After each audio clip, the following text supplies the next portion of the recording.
오늘 이 예배를 통해서 우리 인생의 모든 어두움들이 다 떠나가고 성령으로 충만한 이 한 시간이 될 수 있기를 간절히 소원합니다. 오늘은 허공처럼 마음이 텅 빈 사람들이라는 제목으로 하나님의 말씀을 증거하겠습니다. 바울이 베레아에서 말씀을 증거했죠. 데살로니가에서 바울의 사역을 방해했던 유대인 지도자들이 베레아까지 쫓아와서 바울을 괴롭히고 있는 것입니다. 그래서 바울은 디모데와 실라를 그곳에 잠시 놔두고 홀로 먼저 아덴으로 이동하게 됩니다. 사도행전 17장 14절의 말씀입니다. 우리 다 함께 사도행전 17장 14절 읽겠습니다. 시작. 형제들이 곧 바울을 내보내어 바다까지 가게 하되 실라와 디모데는 아직 거기 머물더라. 실라와 디모데는 지금 베레아에 머물고 있어요. 아덴으로 오려면은 수일 시간이 걸리는 거예요. 본격적인 사역은 실라와 디모데가 아덴으로 도착한 이후에 시작되어집니다. 기다리는 동안 사도 바울은 잠시 휴식을 취할 수도 있었어요. 그런데 바울의 성격상 가만히 있을 리가 없겠죠. 그는 주를 위해서라면 뭔가 쉬지 않고 일하려고 발버둥 치고 있는 것입니다. 바울은 아덴 시내를 구경하면서 선교지를 미리 정탐하고 있는 거예요. 구석구석 마을마다 시장마다 돌아다니고 있는 거예요. 바울이 시내를 돌아보면서 무엇을 보았습니까? 사도행전 17장 16절에 말씀합니다. 우리 다 함께 16절 말씀 읽겠습니다. 시작. 바울이 아덴에서 그들을 기다리다가 그 성에 우상이 가득한 것을 보고 마음에 격분하여. 여기서 그들을 기다린다는 것은 실라와 디모데를 기다리고 있는 것이죠. 기다리면서 아덴 지역을 돌아다녀 보니 우상이 가득한 것을 보고 있는 거예요. 이 아덴은 오늘날의 그리스의 수도 아테네를 의미하는 것이죠. 아테네는 어떤 곳입니까? 아테네는 그리스 신화에 나오는 전쟁의 여신 아테나에서 유래한 도시입니다. 여신 아테나가 아테네 도시를 지켜주고 있다는 미신을 믿고 있는 도시예요. 아테네는 약 3만 개가 넘는 그리스의 우상들과 신전들이 있는 곳입니다. 그리스의 신화에 나오는 수많은 우상들, 신전들, 그런 우상 숭배들이 넘쳐나는 곳이에요. 그 건축물들을 보면 입이 벌어질 정도로 웅장하죠. 아테네의 대표적인 신전이 어떤 것입니까? 파르테논 신전, 제우스 신전, 헤르메스 신전 등등 수많은 유명한 신전들이 넘쳐나고 있었어요. 건축물들을 보기만 해도 입이 벌어질 정도예요. 또한 아테네는 철학, 교육, 정치, 예술의 본산지입니다.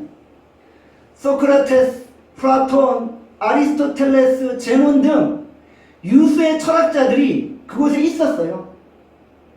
역사의 아버지라고 불리며 페르시아의 전쟁사를 다룬 책, 역사를 쓴 저자 헤로도토스도 그곳에 있었던 거예요.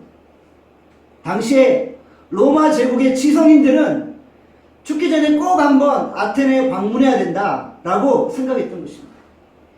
오늘날에도 정말 수많은 관광객들이 아테네를 방문하죠. 그곳의 우상들과 신전들을 보고 있다는 거예요. 이곳에서 사도 바울은 어떤 느낌을 받았습니까? 오늘 본문에 보니까 웅장함이나 화려함에 놀란 게 아니라 마음에 격분함이 일어나고 있는 거예요. 분노하고 있는 거예요. 여기서 격분하다라는 헬라어 단어는 파록시노예요. 이것은 갑자기 발작하거나 졸도한 정도로 분노하는 거예요. 화를 내는 거예요. 바울은 아테네의 질비한 우상들을 보면서 졸도할 정도로 분노하고 있는 거예요. 예수님이 성전에 들어가셨어요. 무슨 일이 벌어졌나요? 사람들이 짐승을 팔고 돈을 바꾸는 일을 보신 거예요. 예수님이 장사꾼들을 보면서 발작할 정도로 경노하시며 분노하셨죠. 여기서 헬라어에 같은 단어가 쓰여지고 있는 거예요. 내 집은 만민이 기도하는 집인데 너희들이 감히 이곳에서 장사하고 있느냐? 내 집을 강도의 소굴로 만들고 있느냐? 라면서 거룩한 분노를 억제하지 못하시는 거예요. 바울은 자신의 눈에 보이는 화려한 건축물에 현혹된 것이 아니라 아테네의 영적 상태를 보고 있는 거예요. 도시를 장악하고 있는 수많은 우상들과 신들을 보면서 열받지 않을 수 없는 거예요. 우리식으로 말하면 뚜껑이 열려버린 거예요. 분노하고 있는 거예요. 사도 바울이 열받아서 뭐 했습니까? 사도행전 17장 17절에 말씀합니다. 우리 다 함께 17절 말씀 읽겠습니다. 시작. 회당에서는 유대인과 경건한 사람들과 또 장터에서는 날마다 만나는 사람들과 변론하니. 사도 바울이 열받아서 뚜껑 열려서 회당으로 가고 시장으로 간 거예요. 장터로 간 거예요. 거기서 날마다 사람들과 변론하고 있는 거예요. 뭘 변론했어요? 예수 그리스도의 십자가 죽으심과 부활에 대해서 변증하고 있는 거예요. 사도 바울은 회당에서 구약의 말씀을 가지고 예수 그리스도를 변증했죠.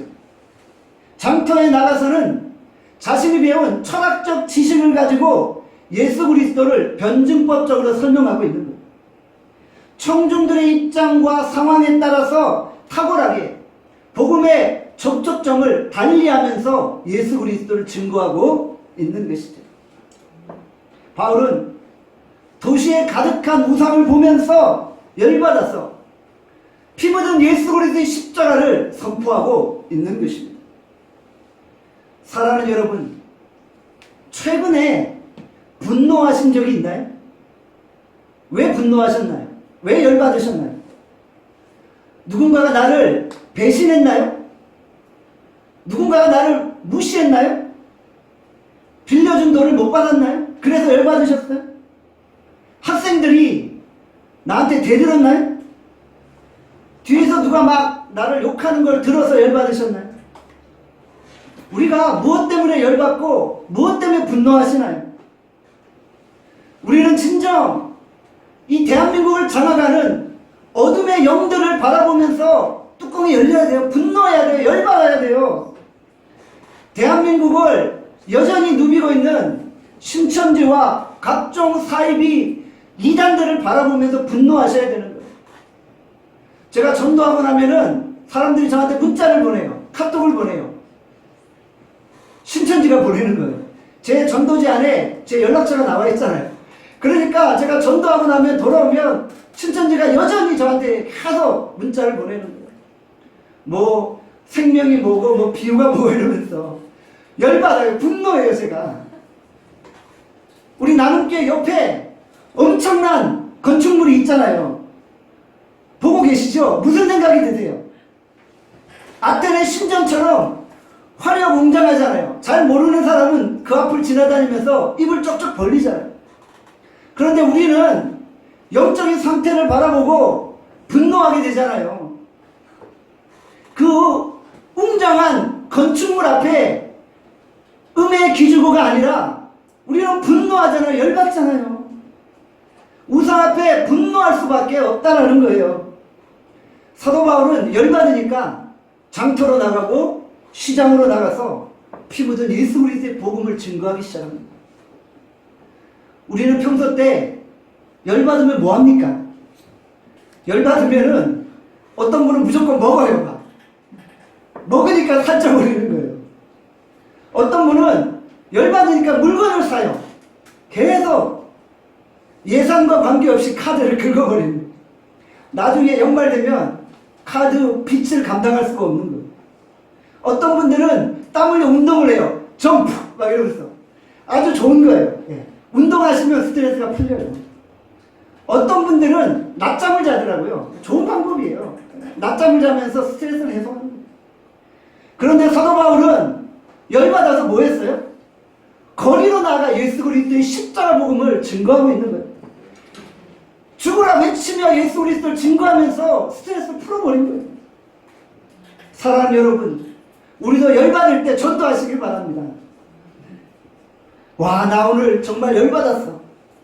구로역 광장에 나가서 찌라시 전도지 돌리는 거예요. 요즘 제가 열받아요. 왜냐하면 1년 넘게 열받고 있어요. 코로나 때문에 전에 하던 구로역에서의 노방 찬양을 못하는 거예요. 코로나 때문에 매년마다 했던 해외 선교도 못 나가는 거예요. 정말 하고 싶은데 못하니까 몸이 근질근질하고 열받아요, 사실은. 그래서 거룩한 분노를 가지고 마스크 전도라도 하고 있는 거예요. 우리가 정말 열받아서 중보기도 하고 열받아서 진심으로 하나님 앞에 예배 드리는 거예요. 코로나 때문에 혹시 우리의 신앙에 방해를 받고 있고 코로나 때문에 내 믿음에 퇴보가 있다고 생각하시면 열받으셔야 돼요. 코로나 뭔데 내 신앙을 방해하냐고 생각하면서 더 주님 앞에 가까이 나아가시는 거예요. 그러거나 말거나 이렇게 생각하시면 안 되는 거예요. 오늘날 열받아서 중보기도 2시간 했어. 나 오늘 열받아서 가정예배 2번 드렸어. 나 오늘 성경 100장이나 읽어버렸어. 이런 역사가 여러분 삶 가운데 일어나기를 바랍니다. 우리가 이 땅을 살면서 주의 일에 관한 거룩한 분노를 느끼는 거예요. 이 세상을 장악하는 우상들을 바라보며 그들을 향해 대적하는 기도를 하나님 앞에 올려야 되는 거예요. 지금은 이슬람의 최대 축제 라마단 금식기도 기간이에요. 4월 13일 화요일부터 5월 12일 수요일까지 30일 동안 무슬림들은 일출부터 일몰까지 금식하며 자신의 신께 기도하고 경전을 읽는다고 합니다. 이때 정말 전 세계에 강력한 어둠의 영들이 활개를 치고 있는 거예요. 지금 안산 지역을 가면은 모슬렘들이 막 활개를 치고 있어요. 도시를 모슬렘들이 장악하려고 하고 있어요. 악한 영들이 이 라마단 금식기도 기간만 되면 폭발적으로 악한 영들이 활동하는 거예요. 제가 이번 주간에 중보기도 하는데 하나님이 저에게 말씀하셨어요. 우리 나눔교회 성도들이 이 라마단 금식기도 기간에 깨어서 기도해야 된다고 말씀하시는 거예요. 교인들에게 예배 시간에 선포하고 깨어 기도하기를 요청하라고 말씀하신 거예요. 저는 이번 주 화요일부터 악한 영들이 강하게 이전보다 더 강하게 역사하고 있음을 느끼게 되었던 거예요. 라마단 금식기도 기간에 우리 나눔교회 성도들은 분노하셔야 합니다. 저들보다 우리가 어떻게 기도를 적게 합니까? 헛된 우상 앞에서도 저렇게 기도하는데 우리 살아계신 하나님을 믿는 자들이 어떻게 가만히 있나요? 더 기도해야죠. 귀신의 영들을 더 대적해서 기도해야 되죠. 재작년 1월달에 우리 나눔교회가 일본 오키나와로 단기 선교를 갔다 왔잖아요. 일본에 가서 집집마다 전도를 하는데 얼마나 많은 우상들이 있어요. 일본은 가가오 우상을 섬겨요. 집집마다 하나의 우상이 있는 거예요. 그러니까 우상이 얼마나 많겠어요. 우리가 머물렀던 숙소가 YM 예수전도단 오키나와 캠프였잖아요. 그 오키나와 캠프 바로 앞에 바닷가가 쫙 펼쳐져 있어요. 얼마나 멋있었습니까? 1월달인데 거기서 수영하는 분도 있었잖아요. 저는 아침에 일찍 일어나서 바닷가로 갔어요. 그리고 일본 시내를 장악하는 어둠의 영들을 바라보며 기도하게 되었다는 것이죠. 일본 땅을 장악하는 그 잡신 우상들을 예수 이름으로 물리쳐 달라고 대적하며 간절히 기도했습니다. 오키나와 바다를 바라보며 두 손을 들고 저는 선포했습니다. 나사렛 예수 그리스도 이름으로 명하노니 모든 일본을 장악하는 어둠의 영들아 다 떠나갈지어다. 그럼 이것은 실제적인 영적인 싸움이에요. 이것은 그냥 믿거나 말거나가 아니라 우리가 지금 보이지 않는 영적인 싸움을 싸우고 있다는 것입니다. 우리는 그 우상들을 바라보면서 거룩한 분노를 느껴야 하는 것입니다. 여러분들, 우리가 이 시대를 바라보며 이 세상을 바라보며 우상이 가득한 이 현상 앞에서 분노할 수 있기를 간절히 서원합니다. 사도행전 17장 18절에 말씀합니다. 우리 다 함께 18절 말씀 함께 읽겠습니다. 시작. 어떤 에피쿠로스와 스토아 철학자들 바울과 쟁론할세. 어떤 사람은 이르되 이 말쟁이가 무슨 말을 하고자 하느냐 하고, 어떤 사람은 이르되 이방신들을 전하는 사람인가 보다 하니 이는 바울이 예수와 부활을 전하기 때문이로라. 아멘. 바울이 시장으로 나갔어요. 그랬더니 에피쿠로스 학파 철학자들, 스토아 학파 철학자들이 모여든 거예요. 바울과 논쟁을 벌이는 거예요. 사실 바울은 철학적 지식에 관해서 누구와 싸워도 뒤지지 않아요. 가말리엘 문화생으로 최고의 학문을 공부했던 바울이에요. 그래서인지 이 철학자들이 주장하는 것이 거짓임을 정확하게 알고 있었던 거예요. 저들이 무엇을 잘못 믿고 있는지, 어떤 잘못된 진리를 따르고 있는지를 정확하게 알고 있었던 것입니다.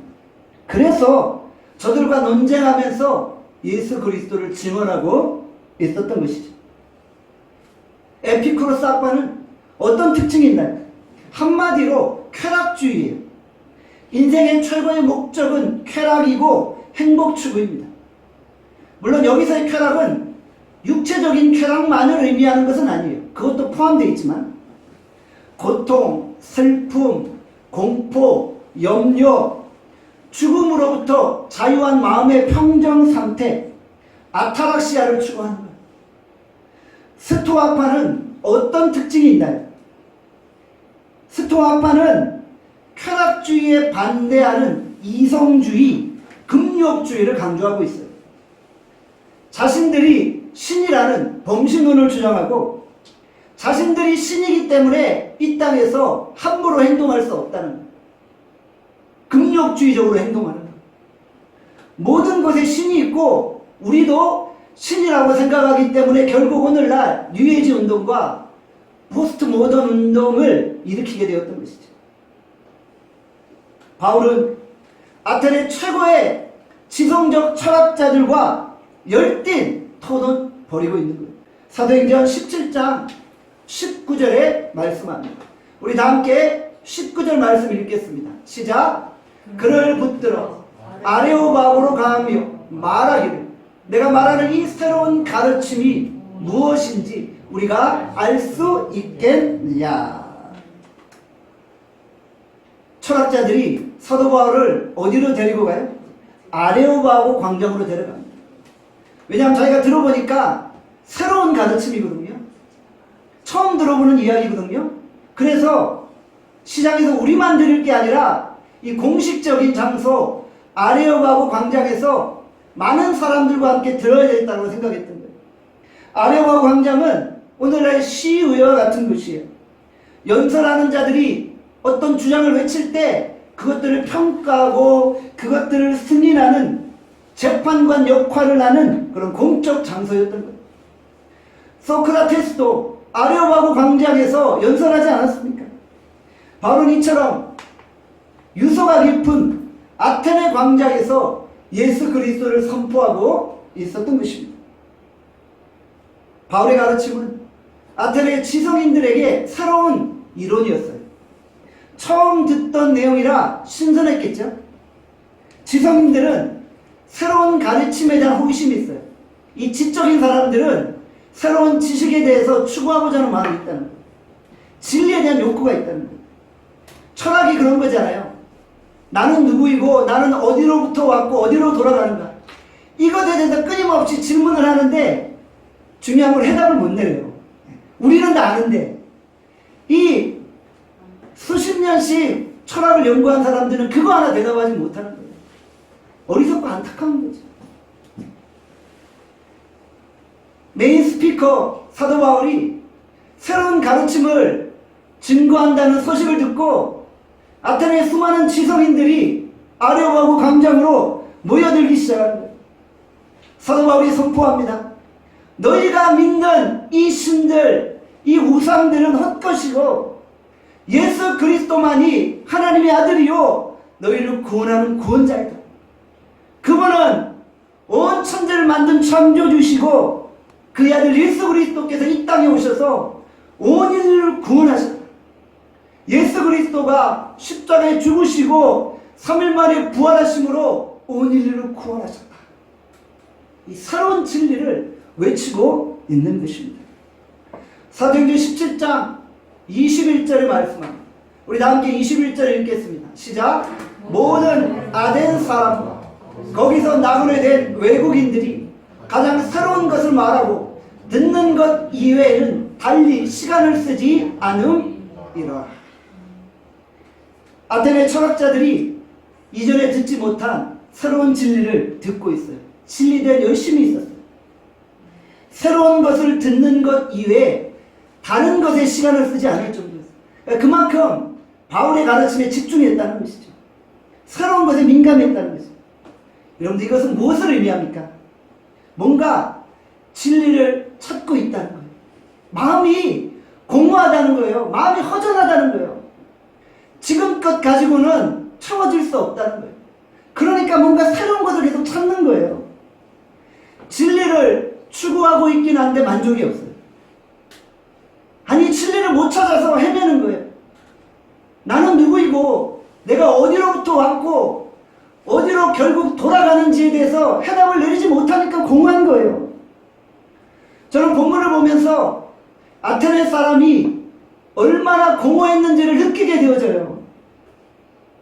참 지성인들이 허무하고 공허했겠구나. 에피쿠로스 학파는 이 공허함을 채우기 위해서 디오니소스라는 축제를 벌이잖아요. 은난 축제, 난잡한 축제. 뭔가 세상의 쾌락을 추구하면은 만족이 있을 줄 아는 거예요. 그런데 이 축제를 벌이고 나면 더 공허한 거예요. 스토아파의 대가 마르쿠스 아우렐리우스 황제가 그의 책 명상록에서 결국 인간이 얼마나 허무하고 허망한 존재인지를 토로하고 있잖아요. 스토아파가 이성을 추구하고 진리를 찾아 헤맸지만 결국 결론은 진리를 찾지 못했다는 거예요. 허무하다는 거예요. 공허하다는 거예요. 무슨 시도를 해봐도 아무 소용이 없어요. 만족도 없고 해답도 없는 거예요. 아테네 지성인들은 허공처럼 마음이 공허한 사람들이에요. 전 세계 대도시를 바라봅시다. 뉴욕, 파리, 런던, 홍콩, 베이징, 서울을 바라보세요. 공통점이 무엇입니까? 사람들이 새로운 것에 관심이 많아요. 최신 유행하는 명품백, 최신 유행하는 헤어스타일, 최신 유행하는 옷, 화장품 등등에 지나칠 정도로 관심이 많아요. 새로 나온 핸드폰, 고장도 안 났는데 나오자마자 바로 바꿔버려요. 새로운 것을 추구하고 있기는 한데 만족이 있나요? 만족이 없잖아요. 만족이 없으니까 자꾸 뭔가 자신이 관심을 받고 싶어 하는 거예요. 그래서 독특하게 튀려고 하는 거예요. 뭔가 내가 최신 유행을 하면 사람들이 나를 봐줄 것 같다고 생각하는 거예요. 우리 연예인들이 그렇잖아요. 뭔가 시선을 많이 받고 싶어 하는데 결국 공허하잖아요.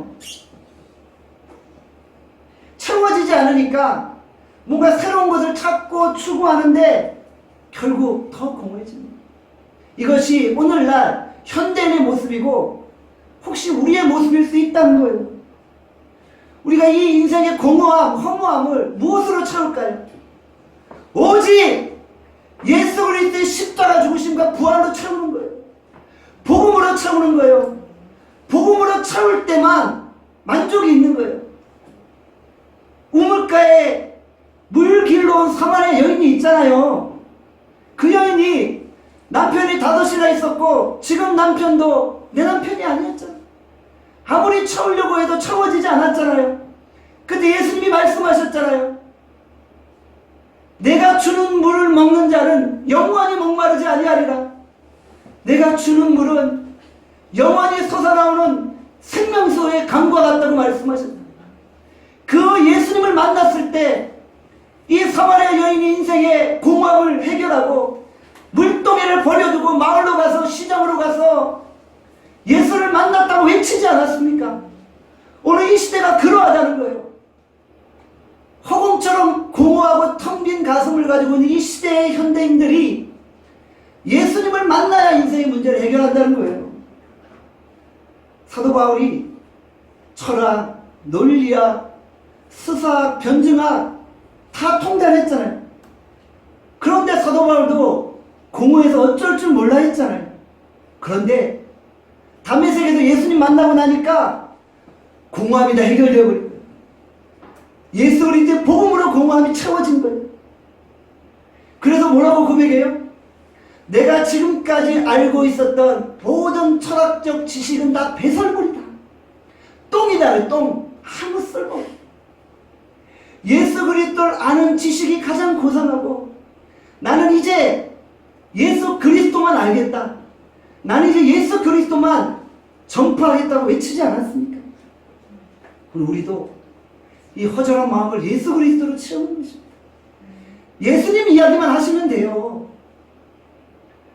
고린도전서 1장 23절을 말씀합니다. 우리 다 함께 고린도전서 1장 23절 읽겠습니다. 시작. 우리는 십자가에 못 박힌 그리스도를 전하니 유대인에게는 꺼리끼는 것이요 이방인에게는 미련한 것이로되.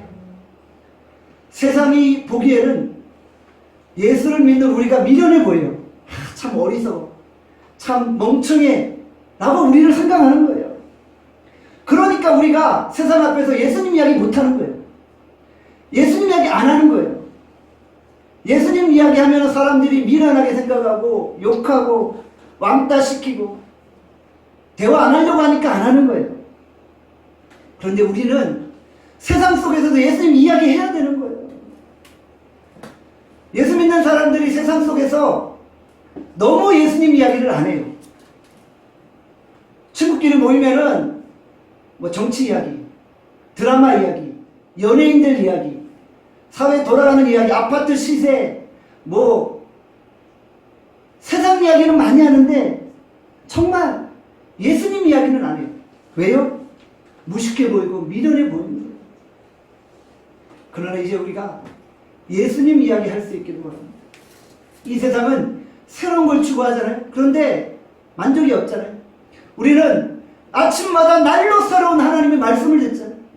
새벽마다 나에게 들려주시는 그 새로운 말씀, 성의꿀보다도 단 말씀을 받고 날마다 새롭게 역사하시는 하나님을 경험하고 그 새로운 은혜 주시는 예수님과 동행하는 거예요.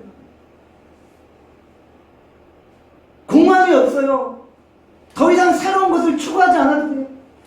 아침마다 새로운 은혜가 내게 임하는데 무슨 다른 은혜가 필요해요? 오늘 우리가 매일 아침마다 새롭게 들려주시는 성령의 음성으로 충만하고 날마다 새롭게 다가오시는 예수님을 만날 수 있기를 바랍니다. 사도행전 17장 22절에 말씀합니다. 다 함께 22절 말씀 읽겠습니다. 시작. 바울이 아레오바고 가운데 서서 말하되 아덴 사람들아 너희를 보니 범사에 종교심이 많도다. 아덴 사람들은 종교심이 많았어요. 종교심이 많다는 헬라어 단어는 다이몬의 스텔루스입니다. 그 뜻은 귀신에 대한 두려움이 있다는 거예요. 이 단어는 데이도, 두려워하다 라는 단어와 다이몬, 디몬, 귀신이라는 단어의 합성어예요. 아덴 사람들은 각종 우상과 귀신에 눌려있고 귀신에 대한 두려움이 있는 거예요.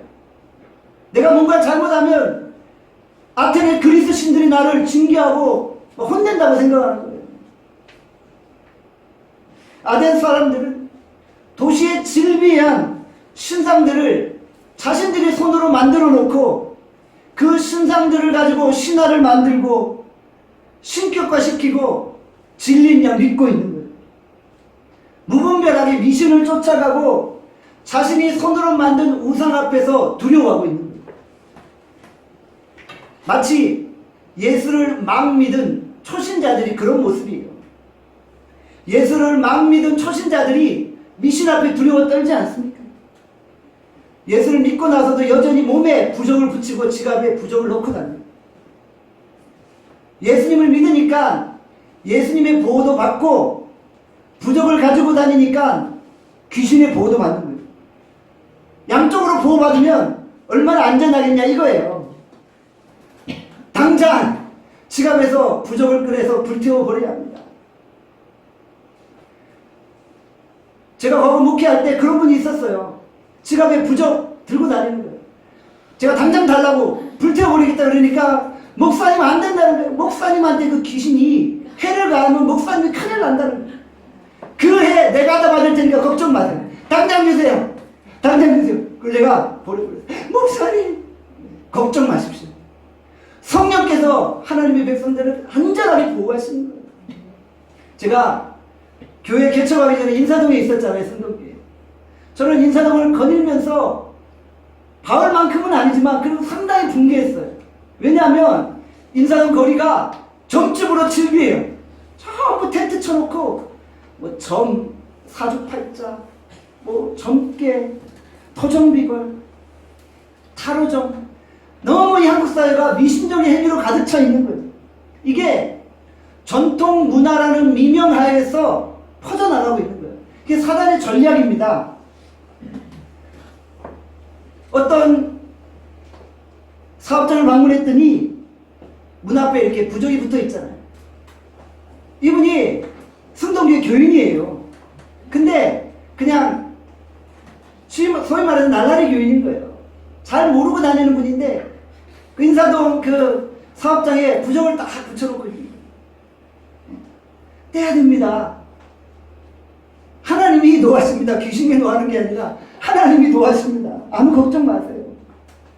저 멀쩡히 살아있잖아요. 오늘도 저 보면 되시잖아요. 윤달에 결혼하면 안 된다 이런 말을 교회 권사님들이 하고 있어요. 정말 답답할 노릇이에요. 어디서 그런 말을 배워온 거예요. 한국 사회에서 내려오는 이상한 미신적인 그런 진리들을 그대로 답습하는 거예요. 뭐 언제는 이사 가면 안 되고 언제 이사 가야 되고 따지고 있어요. 사랑 여러분, 죄는 그 모양이라도 버리라고 했습니다. 우리의 삶 가운데 미신적인 말, 행동 다 버릴 수 있기를 바랍니다. 사도행전 17장 24절에서 25절의 말씀입니다. 우리 다 함께 읽어보겠습니다. 시작.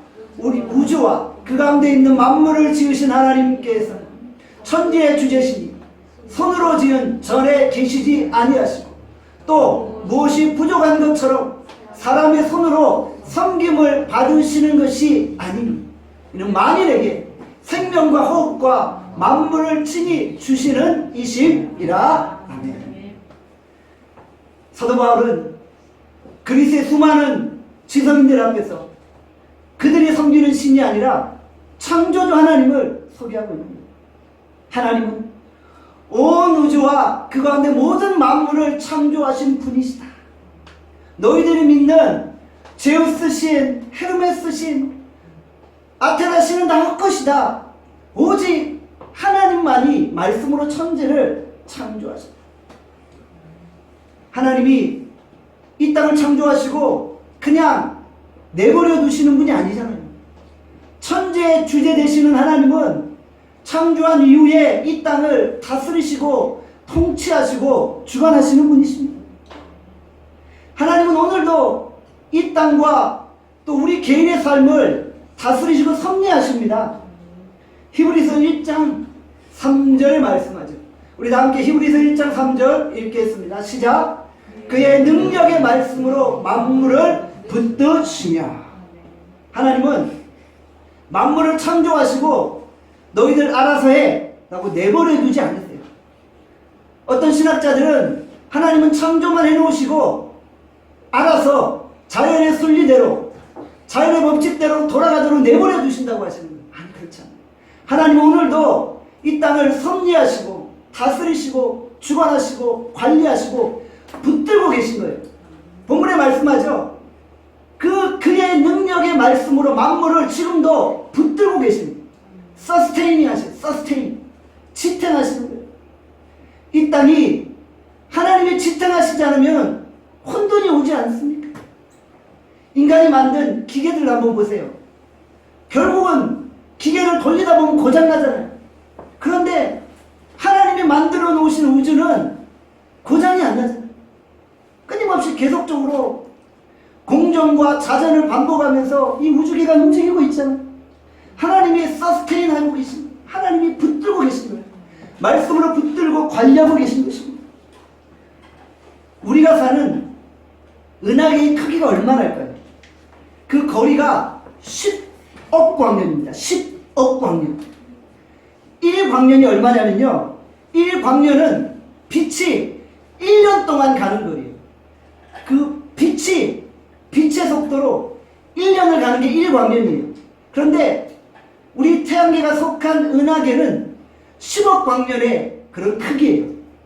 그런데 이 온 우주에 은하계가 1000개가 넘어요. 은하계. 태양계가 아니라 은하계만 1000개가 넘어요. 여러분들 가히 상상이 되시나요? 이것이 폭발을 일으키지 않고 하나님이 말씀으로 붙드시는 가운데 자연스럽게 움직이고 있는 거예요. 활동하고 있는 거예요. 그 중에 우리가 존재하고 있다는 거예요. 이 우주가 여전히 변함없이 움직이는 것은 하나님이 붙들고 계시기 때문입니다. 여러분들 우주뿐만 아니라 전 세계 정세, 각 나라의 흥망성쇠, 개인의 삶과 죽음, 생사화복도 하나님이 말씀으로 다 주관하고 다스리시는 거예요. 우주만 다스리시는 게 아니라 전 세계만 다스리시는 게 아니라 내 삶, 나같이 보잘것없는 한 개인의 삶도 하나님이 다스리시고 우리 나눔교회도 하나님이 말씀으로 붙들고 계시는 것입니다. 그러니까 너무 염려하실 필요 없는 거예요. 제가 미국 미시시피에 살았을 때의 일입니다. 제가 미시시피에서 잠시 살았어요. 그날이었어요. 그날에 제 딸 예은이와 함께 전쟁 기념관에 방문을 했었어요. 그런데 전쟁 기념관에 방문해서 뭐 얼마 있지 않았는데 교회 권사님 한 분이 급하게 전화가 하신 거예요. 전화를 받으니까 목사님 대한민국에 전쟁이 났어요 막 이러는 거예요. 에? 전쟁 났다고요? 무슨 일이에요? 뉴스를 보니까 연평도 포격 사건이 딱 일어난 거예요. 미국 사람들이 저한테 와서 대한민국에 전쟁 났는데 어떻게 하냐고 막 걱정하는 거예요. 기도해 주겠다고 그러는 거예요. 전쟁이 진짜 났으면 제가 미국에 있겠어요? 당당한 대한민국의 예비군인데 당장 한국에 귀국해서 전쟁에 참여했겠죠. 빨리 대한민국으로 들어왔겠죠. 보니까 전쟁은 아니고 북한에서 이제 연평도로 포격을 한 거예요. 서울에 핵무기가 터진다고 한번 생각해 보세요. 정말 상상할 수 없을 정도로 끔찍하잖아요. 지금도 북한은 엄청난 핵무기를 개발하고 있잖아요. 지금 지난 주간 뉴스를 보니까 북한이 2027년에 핵무기 242개와 핵을 장착한 ICBM 대륙간 탄도 미사일을 수십 개 확보할 것이라고 말하고 있어요.